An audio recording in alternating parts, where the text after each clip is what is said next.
मिर्जापुर के बाद अगर कोई शो अमेज़न पे धमाल मचाया है तो वो है the family man. Manoj Bajpayee अपने जबरदस्त एक्टिंग से और ये शो अपने जबरदस्त स्क्रीन प्ले एंड डायरेक्शन से हम सब का दिल जीत लिया। सिंस सीजन 2 कुछ ही दिनों में रिलीज होने वाला है तो आज आपका ये आम आदमी आपके लिए द फैमिली मैन सीजन 1 को रिकैप करेगा। रिकैप एपिसोड वाइज करूंगा एंड सिर्फ इंपॉर्टेंट पॉइंट्स कवर करूंगा ताकि वीडियो को छोटा से छोटा रखा जा सके। इसलिए वीडियो को एंड तक जरूर देखिएगा क्योंकि शो 10 एपिसोड का है और इसका एंडिंग बहुत ही इंपॉर्टेंट है सीजन 2 के लिए। एंड और भी दूसरे शोज एंड मूवीज का रिकैप एंड रिव्यूज देखने के लिए चैनल को सब्सक्राइब करके बेल आइकन दबाना मत भूलिएगा। तो चलिए बिना किसी देरी के आज का रिकैप स्टार्ट करते हैं।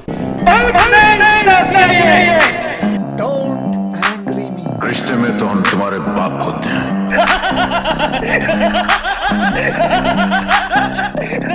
I'm just a stupid common man.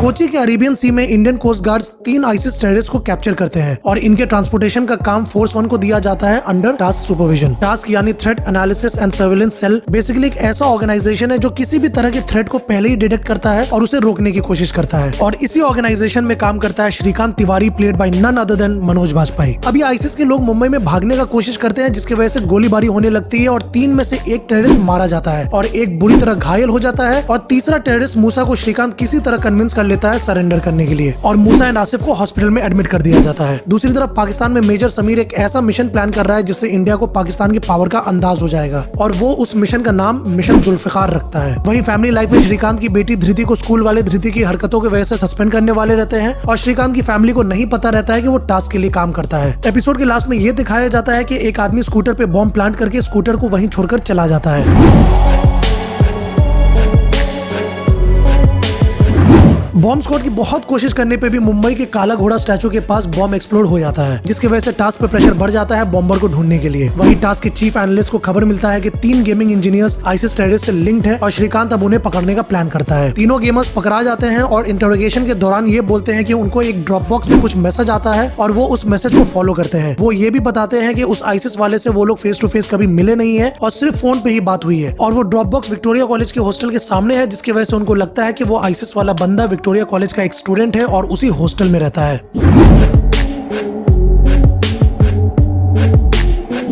Task वाले लोकल पुलिस को उस ड्रॉप बॉक्स में नजर रखने बोलते हैं जहां पुलिस को शक होता है कि विक्टोरिया कॉलेज के कुछ स्टूडेंट्स का हाथ उस स्कूटर बॉम्ब ब्लास्ट में जरूर है क्योंकि वहां के कुछ स्टूडेंट्स एंटी नेशनल है। इसलिए वो लोग विक्टोरिया कॉलेज के 4 स्टूडेंट्स को उठा लेते हैं पूछताछ करने के लिए। वहीं एक दूसरे स्टूडेंट करीम को आईसिस वाले कॉन्टेक्ट करते हैं अपने मिशन के लिए। करीम उस ड्रॉप बॉक्स से एक मैसेज निकालता है जहाँ वो टास्क के नजर में आ जाता है। टास्क वाले करीम के हॉस्टल रूम में सर्वेलेंस सेटअप करते हैं जहाँ बाद में उनको पता चलता है कि करीम के पास कुछ गेस्ट लिस्ट और फ्लोर प्लान्स है और वो लोग किसी माल का इंतजार कर रहे हैं। लास्ट में दिखाया जाता है कि करीम अपने किसी 2 दोस्त के साथ एक वैन प्रिपेयर करके किसी पार्टी में जाने का प्लान कर रहा है और टास्क वाले उसको पकड़ने की कोशिश करते हैं लेकिन करीम को ऑलरेडी शक हो चुका रहता है कि उस पर नजर रखा जा रहा है। इसलिए वो टास्क वाले को धोखा देकर बच के निकल जाता है।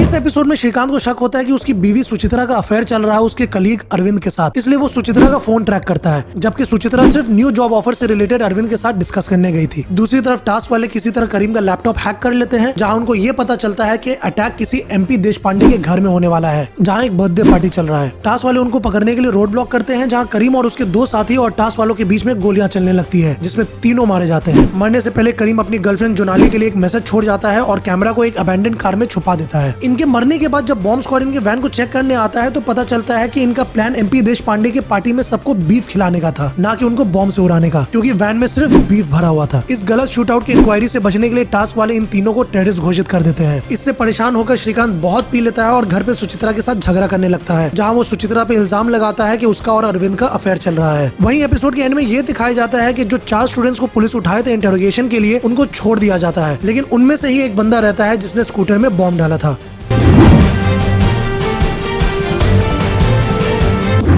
स्कूटर में बॉम्ब लगाने वाला स्टूडेंट साजिद से आईसिस वाले मिलने आते हैं जहां उसको बोला जाता है कि उसके लिए और भी बड़े प्लान्स हैं और करीम के बारे में भी वो लोग बताते हैं कि वो शहीद हो गया है और बाद में साजिद को ये भी बोला जाता है कि उसको श्रीनगर जाना पड़ेगा मिशन जुल्फिकार के लिए। दूसरी तरफ उस गलत शूटआउट की वजह से श्रीकांत के ऊपर इन्वेस्टिगेशन चल रहा है जहाँ श्रीकांत पूरा ब्लेम अपने ऊपर ले लेता है जिसकी वजह से एज अ पनिशमेंट श्रीकांत का पोस्टिंग श्रीनगर में कर दिया जाता है। बट एपिसोड के एंड में पता चलता है कि ये पनिशमेंट पोस्टिंग नहीं बल्कि एक मिशन है क्योंकि टास्क को इंटेल मिलता है कि कश्मीर में कोई स्लीपर सेल आने वाला है। इंटरोगेशन के बाद श्रीकांत श्रीकांत हॉस्पिटल जाता है आसिफ और मूसा को देखने, जहाँ डॉक्टर बोलता है कि आसिफ अब स्टेबल है, लेकिन 2 से 3 दिन तक वो बात नहीं कर पाएगा और मूसा का कंडीशन बहुत अच्छा है और उसको जल्द से जल्द डिस्चार्ज किया जा सकता है। वहीं करीम के एनकाउंटर की वजह से बहुत सारे स्टूडेंट्स कैंडल मार्च करते हैं, जहाँ श्रीकांत जो ऑलरेडी बहुत गिल्ट में है वो करीम की गर्लफ्रेंड जुनाली को बोलता है कि करीम टेररिस्ट नहीं था। लास्ट में ये दिखाया जाता है कि मूसा किसी तरह अपने पार्टनर आसिफ को उसके ब्लड में पोटेशियम इंजेक्ट करके मार देता है और अपनी नर्स मेरी के फोन से आईसिस वालों को बोलता है कि 2 से 3 दिन में वो हॉस्पिटल से भागने का प्लान कर रहा है।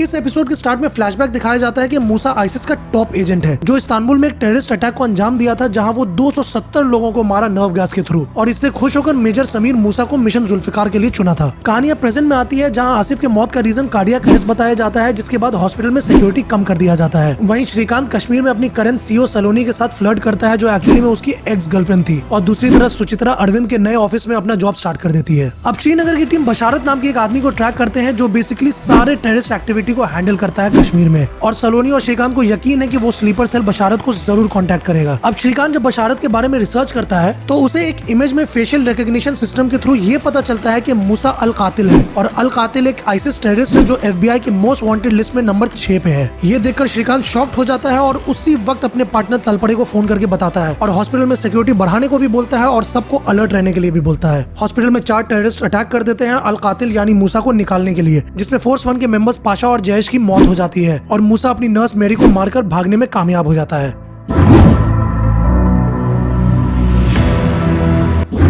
अब हॉस्पिटल में अटैक के बाद टास्क वाले को हेवीली क्रिटिसाइज किया जाता है। वहीं श्रीनगर में साजिद डिमांड करता है फैजान से मिलने के लिए। अब इंडियन सिक्योरिटी फोर्सेस को खबर मिलता है कि बशारत बारामुल्ला में एक शादी अटेंड करने जा रहा है, और बारामुल्ला में इंडियन फोर्सेस का जाना खतरे से खाली नहीं है, क्योंकि वहाँ के लोग अपने आप को पाकिस्तानी मानते हैं। बशारत शादी में जाता है साजिद से मिलने, ताकि वो फैजान के साथ उसका मीटिंग करवा सके। अब उस शादी में श्रीकांत भी भेष बदल के पहुंच जाता है, जबकि उसको मना किया गया था। अब शादी में श्रीकांत साजिद को देख लेता है और उसको पहचान जाता है, क्योंकि मुंबई पुलिस उसको स्कूटर ब्लास्ट के लिए अरेस्ट किए थे, और श्रीकांत साजिद को फॉलो करना स्टार्ट कर देता है। इस हरकत की वजह से आर्मी बशारत को ट्रेस नहीं कर पाती है और बारामुल्ला के लोकल्स की मदद से साजिद बचकर निकल जाता है।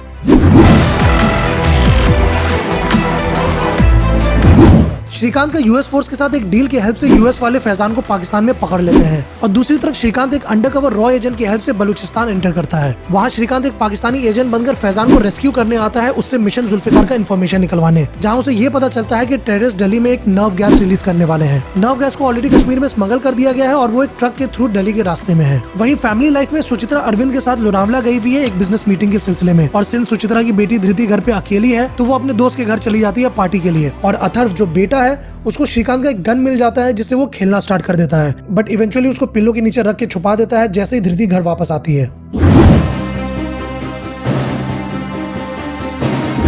टास्क के एक ऑफिशियल की गलती की वजह से करीम के फोन के थ्रू करीम की गर्लफ्रेंड जुनाली को मैसेज चला जाता है, जिससे जुनाली क्यूरियस हो जाती है और वो करीम के बॉडी कैम को खोजने निकलती है, जहाँ पे शूट आउट हुआ था। दूसरी तरफ जनरल अंसारी जो मिशन जुल्फिकार को लीड कर रहा था, अब वो पाकिस्तान पीएम के साथ हाथ मिला लिया है और मिशन जुल्फिकार को डिसॉल्व कर दिया गया है, जिसके वजह से मेजर समीर को उठा लिया जाता है। अब मेजर समीर एक आर्मी वाले की हेल्प से बशारत को इन्फॉर्म कर देता है कि इंडियन फोर्सेस को नर्व गैस के बारे में खबर है, लेकिन फिर भी Srikant and team nerve gas से भरे ट्रक को पकड़ लेते हैं, जहाँ बशारत मारा जाता है और साजिद भागने में कामयाब हो जाता है। अब मूसा एक और प्लान अटैक कर रहा है एक केमिकल इंजीनियर वैभव को ब्लैकमेल करके, और लास्ट में ये दिखाया जाता है कि साजिद दिल्ली पहुंच गया है, जहां वो मूसा से मिलता है और मूसा साजिद को बोलता है कि उसके पास मिशन जुल्फिकार के लिए प्लान बी है।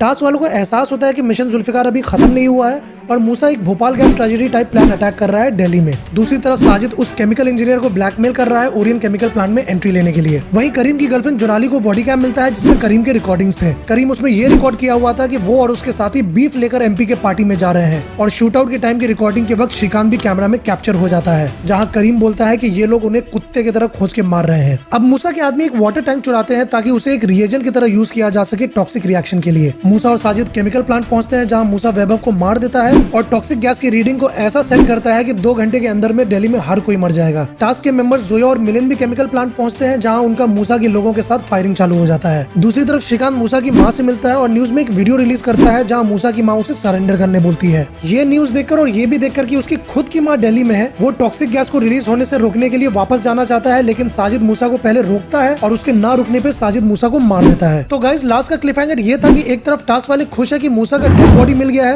लेकिन जोया और मिलिंद केमिकल फैक्ट्री में अपने जान के लिए लड़ रहे हैं, जिसका खबर श्रीकांत को बिल्कुल भी नहीं है। और दूसरी तरफ हाई प्रेशर की वजह से केमिकल फैक्ट्री का एक कंटेनर फट जाता है और एग्जैक्टली वहीं पे शो खत्म हो जाता है। तो गाइस अब सीजन 2 में ये देखने को मजा आएगा कि टॉक्सिक गैस रिलीज होता है कि नहीं, मिलिंद और जोया जिंदा बच पाते हैं कि नहीं, साजिद जो अभी भी फरार है अब आगे क्या करेगा, टास्क वाले टॉक्सिक गैस को रिलीज होने से कैसे बचा पाएंगे, जोनाली अगर वो वीडियो टेप रिलीज करती है तो श्रीकांत के साथ क्या होगा, और फैमिली लाइफ में श्रीकांत और सुचित्रा के बीच सब ठीक होगा कि नहीं, और क्या श्रीकांत की फैमिली को ये पता चलेगा कि एक्चुअली में श्रीकांत करता क्या है। अब इतने सारे इंटरेस्टिंग सवाल है, तो आई जस्ट होप कि सीजन 2 डिसअपॉइंट न करे। एंड अगर आपको ये रिकैप पसंद आया तो वीडियो को लाइक जरूर कीजिएगा एंड कमेंट सेक्शन में जरूर बताइएगा कि आप सीजन 2 में क्या एक्सपेक्ट कर रहे हैं। आगे और भी ऐसे recaps and latest movie reviews देखने के लिए चैनल को सब्सक्राइब करके बेल आइकन दबाना मत भूलिएगा। तब तक के लिए मिलते हैं आपसे इंस्टाग्राम एंड फेसबुक में या फिर नेक्स्ट रिव्यू में। Thank you guys for watching.